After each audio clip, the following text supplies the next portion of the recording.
Sometimes the future isn't just written, sometimes it's rewritten, and sometimes it fights back. You're listening to the Curvature Chronicles. Previously on the Curvature Key. All doors lead forward, even the ones that are closed.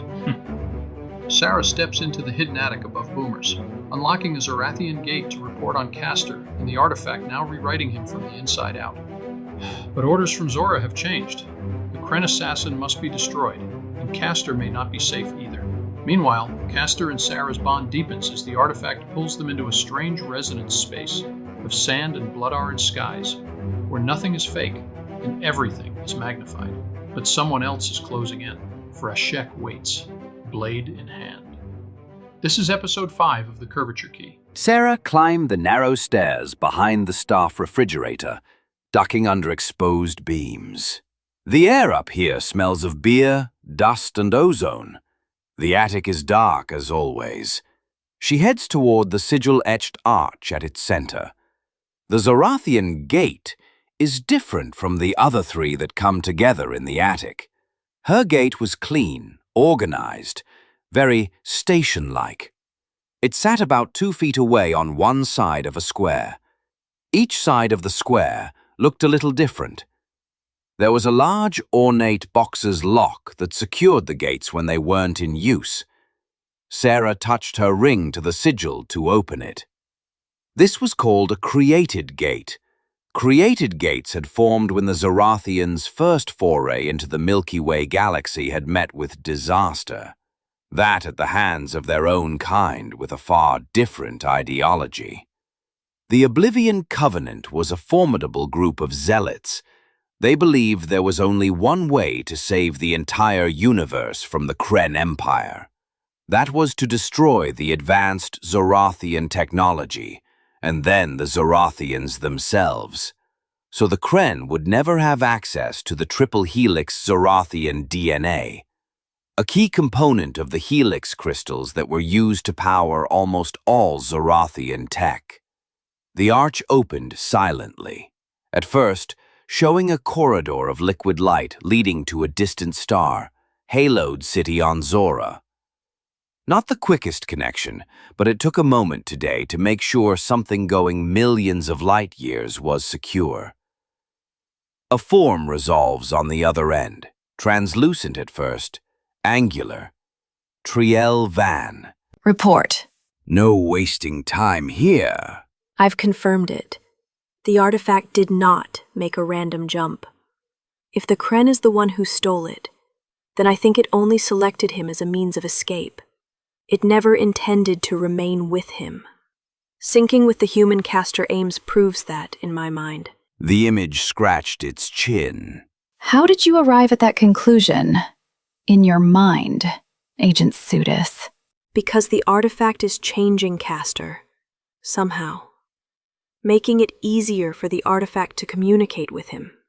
It's slower than I remember syncing explained in the textbooks, but it's adapting to him.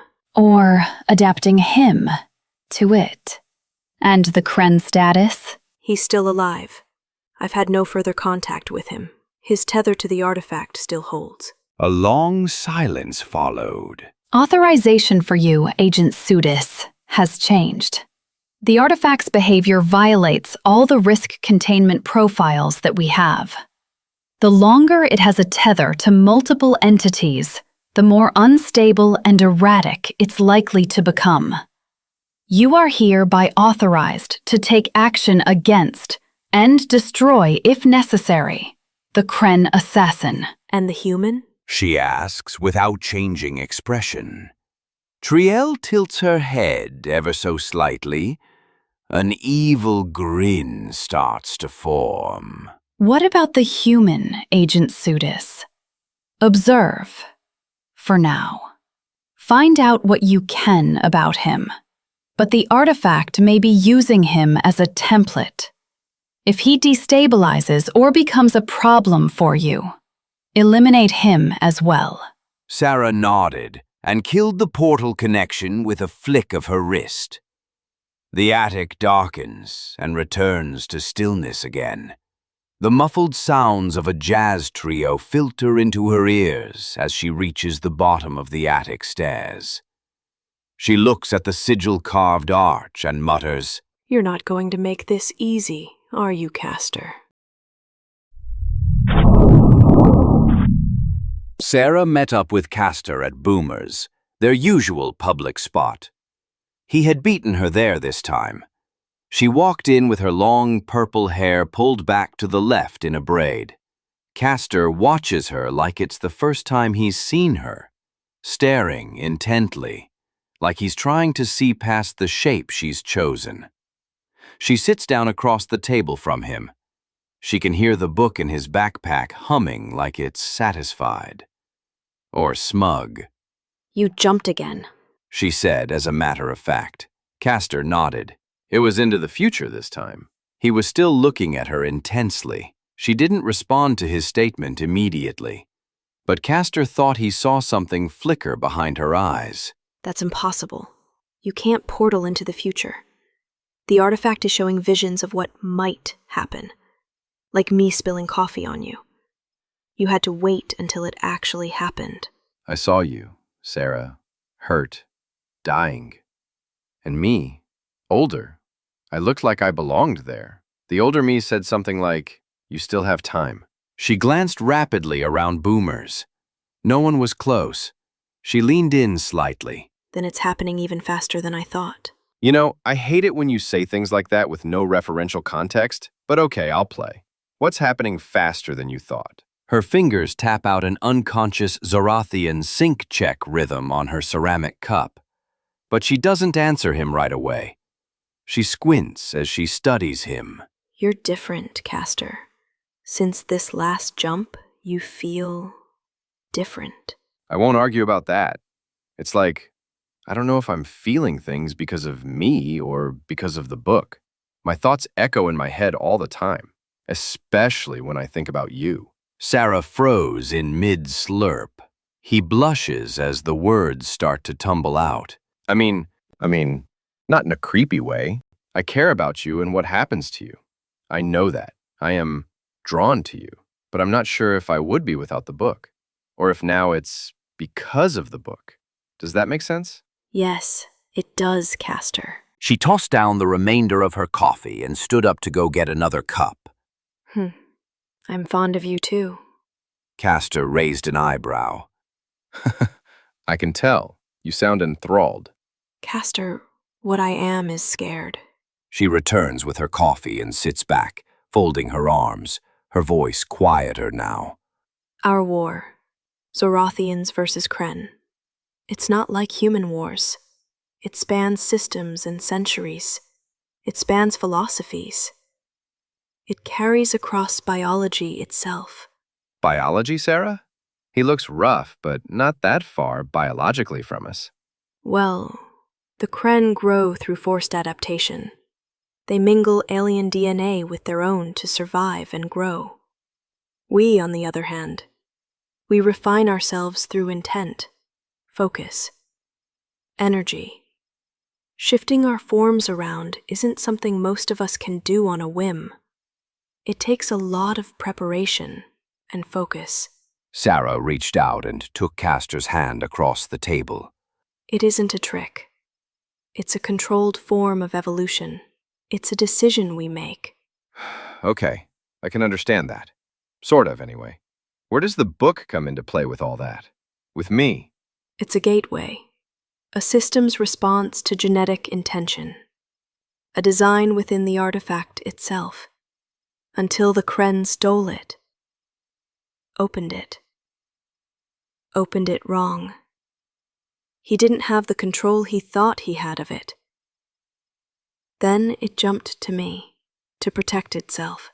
Then it came to me. No, actually, now. I believe you were the destination. I knew about its arrival since I can recognize triple helix tech being active internally. Wait a second. You're saying I didn't just find the book in the antique store by accident? You're saying I was looking for me? It wanted to find me from half a universe away? Sara shook her head. Well, no. Andromeda is way closer than half a universe away. But we've already established that you don't physics well. Getting back to it searching for you. I didn't believe it at first either. I thought it tethered to you to get away from the Krenn, using you as a rebound point, if you will. She leaned in closer, and this time no hesitation or calculation in her voice, just raw honesty. But then, you opened it. Not only did you survive that, but you interacted with it, and you didn't force it open. Biologically, that should have been impossible. It is a bit like a wild creature. The artifact will defend itself. It's very powerful. That's why it's been kept out of circulation for a long time, due to the risk involved in its use. It feeds on chaos. But with you... She trailed off. Castor swallowed. Earlier you said you were scared. Scared of what, Sara? Sara looked down. Of what I might be ordered to do. He doesn't ask what that might be.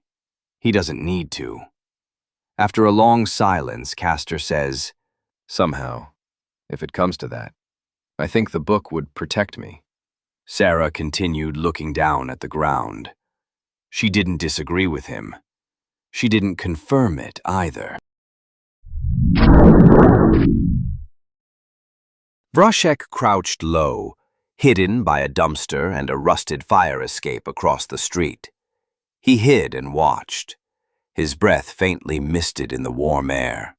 He cinched the collar of his stolen coat tighter, as if that alone could shield him from this awful climate. The air bit through his flesh and bone like a living thing. This planet was wrong, too cold and too slow. It made his skin ache and his thoughts run like syrup.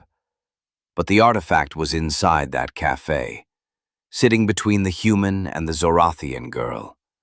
The shifter, the one that had almost broken his ribs in their last encounter.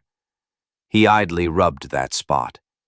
He wouldn't underestimate her again, especially now that he knew who she was. No, he'd wait. Wait until the male was alone. Then he would act. The door, the link, the portal would finally be his again. His left hand drifted slowly inside his coat. It clutched the obsidian blade tucked within it. Vra'shek whispering in a guttural mix of Krenn despite the translator implant. He smacked his head with his free hand. Of course, he should have realized. His translator hadn't activated before their fight because she was speaking Zorathian. He stood and smoothed out his coat. Soon. Boomers seemed to shimmer.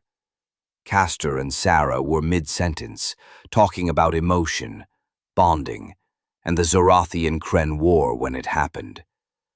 The book in Castor's backpack pulsed like a bell being struck. No wind, no noise, just a flash. Just a hard reset of everything. Boomer's coffee was gone. Cast and Sara now stood on a white sand beach under a blood-orange sky. The sun was entirely too large, sagging so low it looked ready to sink into the ocean itself. The sand was warm on his suddenly bare feet. He reached down and scooped some up. It shimmered faintly between his fingers. Where are we? Sara was scanning the horizon, but she looked relaxed. The tension that usually knotted her shoulders was gone. Castor admired those shoulders, freed from the usual sweatshirt by the tank top she now wore. He was beginning to like it here. This isn't a real place, Castor. It's not a memory. She breathed softly as she leaned over and patted the sand. Not a projection either. It's a resonance space. The book created it from us. She stood and wiped the sand from her hands. She looked down at her tank top and cut-off shorts. Well, it probably created it from you more than me. Castor's blush was redder than the too low sun. You mean this is how I see you? There was a small, amused tilt to her mouth as she answered. It's at least partly how you see us. But who are you, Castor Ames?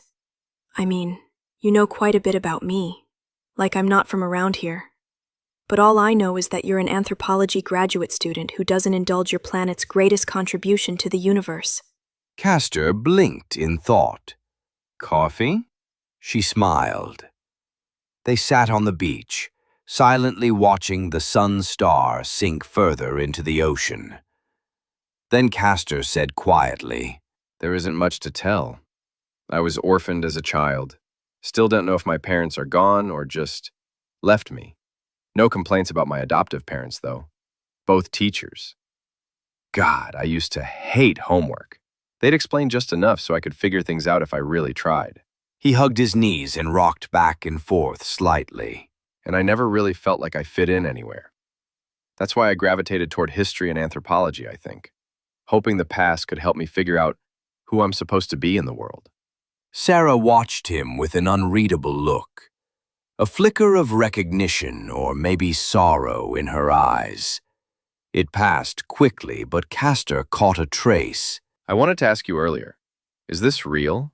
How can I know that what I'm feeling isn't the book using me as a puppet? Sara reached out and brushed the edge of a flower blooming in the sand. Something alien and crystalline that chimed when she touched it. The artifact, the book, can't make something out of nothing. From what I've studied, it can only amplify what it finds. Mirror it, push it, turn it up, louder. She smiled that mischievous, tilted grin again. If you felt nothing for me, you wouldn't be asking that question. So my feelings through all this, are real. Yes, Castor. Our feelings. They're all magnified, but they are real. They stared at each other long enough that something quiet passed between them. Unspoken, but understood. Castor put his hand over hers. She didn't pull away. He leaned in and kissed Sara.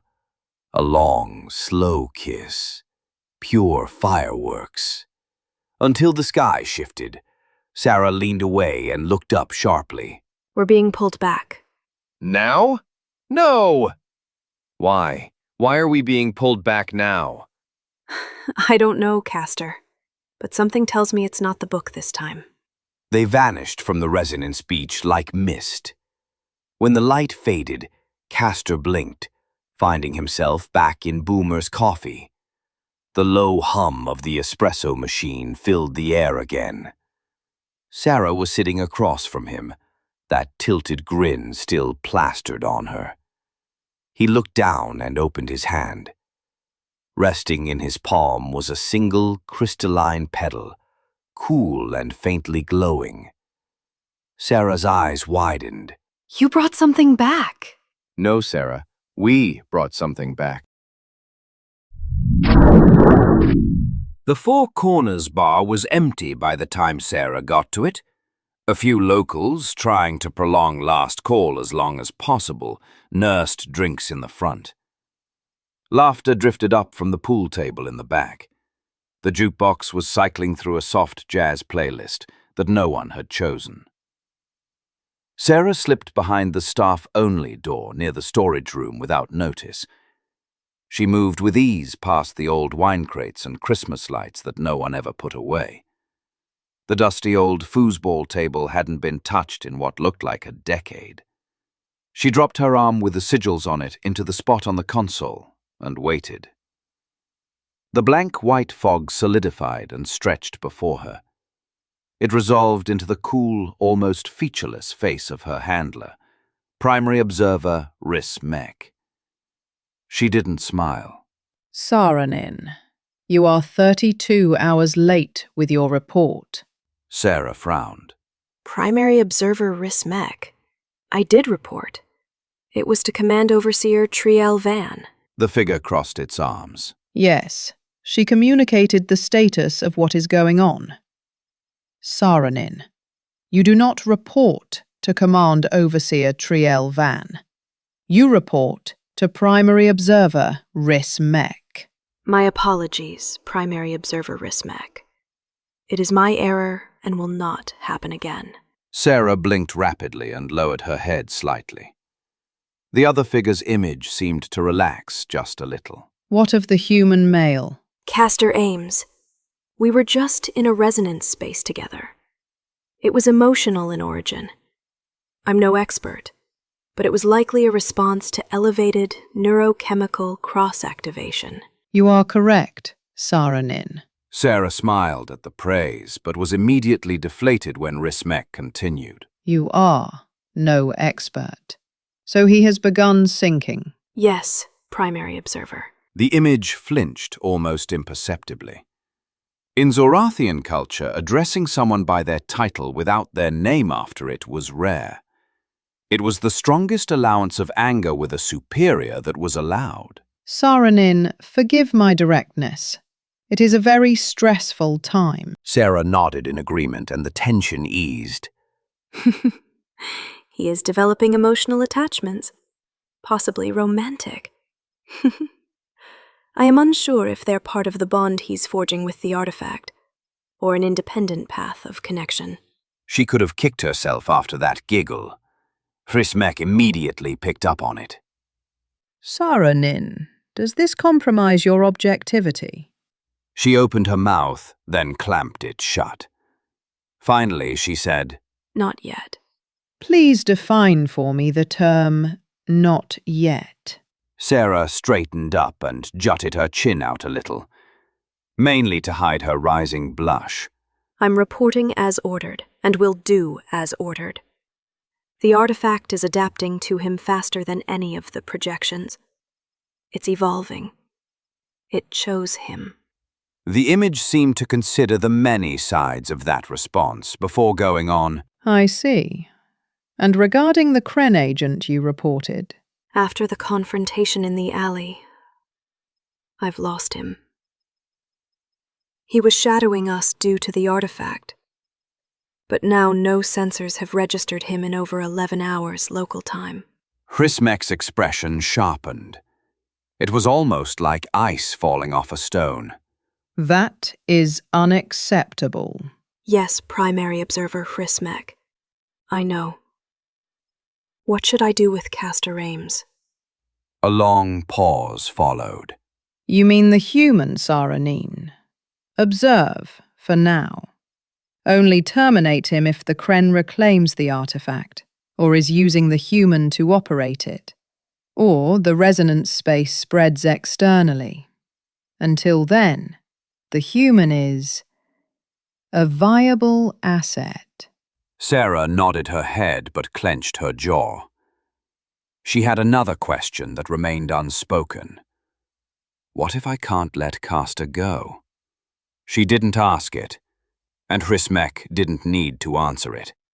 The portal pulsed and dimmed, the connection broken. Sara sat staring into the white void for another moment or two before rising. She rose and headed back down the stairs. The lines between duty and desire are blurring. Sara's orders are clear, but her heart isn't. Castor's connection to the artifact deepens, reshaping him into something neither Zorathian nor human. And somewhere in the shadows, Vra'shek is still hunting. What happens when the artifact stops adapting and starts deciding? If you're enjoying Curvature Chronicles, be sure to follow, rate, and subscribe wherever you listen to podcasts. It helps others find the signal. Until next time, keep your eyes on the curve, because every story bends reality.